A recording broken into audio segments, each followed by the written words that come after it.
Hi guys, it's me, Jovi. At ngayon guys, ay ipapakita ko sa inyo ang routine namin dito bago kami matulog. Ayan, magbasa talaga kami ng Biblia guys bago kami matulog dito. Pero ngayon ay wala yung amo kong babae kasi night duty siya. So kami lang tatlo, yung amo kong lalaki, yung alaga ko at ako.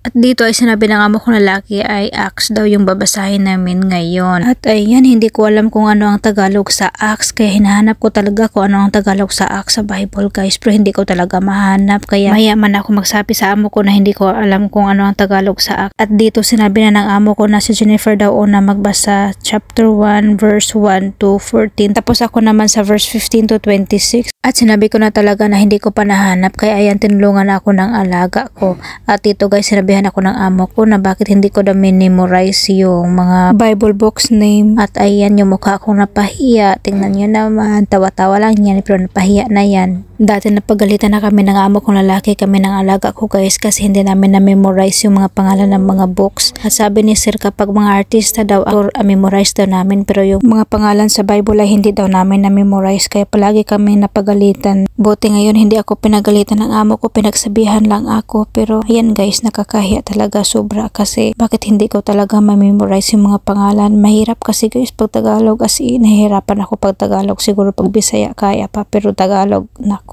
At ito na nga ang pinakamalaking problema ko guys, kapag mabasa kami ng Bible or magdasal, yung bibig ko palaging humihikab. Dito ay nagpaliwanag pa si sir sa description ng Acts, pero ayan, humihikab na naman yung bibig ko. At ayan, nagsimula na yung alaga ko ng magbasa, at kayo na ang humusga dyan. Basta ako dito ay seryoso na ako sa buhay. Ilang beses ba akong humikab dyan? Iba-iba kami ng lingwahe ng Bible na binabasa ngayon. Yung alaga ko ay English, yung amo ko ay Urdu, at akin naman ay Tagalog. Natutuwa ako kapag magbasa kami dito ng Bible, kasi kapag yung amo kong lalaki magbasa sa Urdu ay syempre Tagalog yung Bible na ginamit ko, ay matranslate yun sa Tagalog. Meron ako mga words na Urdu na maintindihan. Tapos yung alaga ko naman, at kapag magbasa siya ng English ay mas lalo kong maintindihan yung binabasa ko, kasi merong Tagalog guys na sobrang lalim. Kahit naman Bisaya, merong mga Bisaya na sobrang lalim sa Biblia na hindi ko talaga maintindihan. At nang ako na ang nagbasa ng Biblia ay tumawag yung pamangkin ng amo kong lalaki na darating daw siya, meron daw siyang ihatid. Kaya sinabihan ng amo kong lalaki yung alaga ko na buksan daw yung pintuan. So here two main things. One is about Judah who betrayed Jesus. When he came to know that they crucified him, and he feel guilty.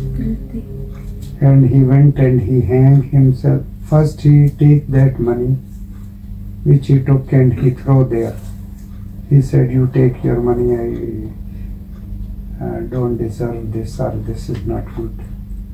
So what they did, they buy a plot on his name, and this name is called the plot of blood. They name it Hakal Dama. So, as it's written before in Psalms, his house will be destroyed and his position will be taken by someone else. So then they said we have to choose a person who will replace him to complete the number 12. There were two. One was Joseph Barsaba, and he was called Justus, and the other was Matthias. Matthias, when they checked, so name came for Matthias. Sobrang ganda kasi binabasa namin sa Biblia, tapos ay in-explain pa sa amin ni sir, kasi minsan guys magbasa lang tayo tapos hindi natin naintindihan yung binabasa. Kaya si sir ay in-explain talaga niya sa amin yung binabasa namin. Palaging sinasabi ng amo kong lalaki na kailangan namin magbasa ng Biblia para may kaalaman at hindi madaling maniwala sa mga maling turo ng iba. Kaya mag-ingat tayo guys, huwag maniwala kaagad-agad. Kailangan natin magbasa ng Biblia para may kaalaman tayo. Kaya ayan guys, thank you for watching. Bye bye. God bless you all.